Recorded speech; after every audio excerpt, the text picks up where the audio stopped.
one of the things that kind of came to my mind was that the issue of SOPA rallied people to, the number of people who got involved in that fight was so extraordinary.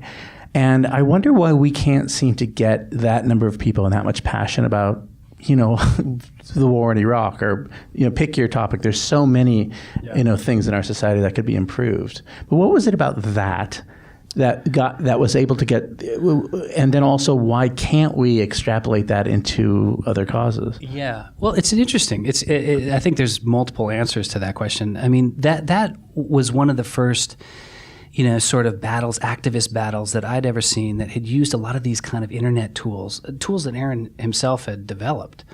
He developed this thing called the Victory Kit, which you can still kind of use and pick from for causes. But interesting, inventive things like having a website where if you're interested in learning more or interested in calling your Congress critter, you just type in your zip code and it automatically through voice over IP goes straight to their office. All right. So the sheer volume, that's the first time I'd ever seen that used. Now I see it all the time. Yeah, maybe the novelty of it was kind of even part of it. The fact that you hadn't seen that tool before, because now if it's widespread, it's not as the opposition kind of adjusts. Exactly. Yeah. So I mean, and most people say they'd never seen that many calls to Congress before.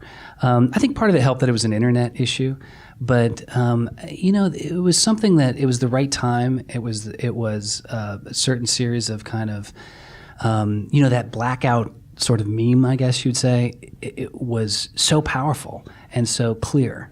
Wikipedia went black. Right. And the fourth largest site on the internet in terms of clicks.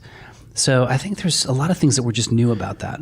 But just to be clear, that was not a fight between Hollywood and people. It was also a fight between Hollywood and Silicon Valley. So there were two sides, two big players who were. But it's interesting that one was viewed as kind of Hollywood was. It's kind of the old and the new, in a way. I think that's true, although I think Google came a little late to that fight. And some of the big players, when they saw the writing on the wall, kind of came to that fight. So after they felt like there was already the momentum is already there, they got involved? Oh, interesting. Yeah, that's my take on it.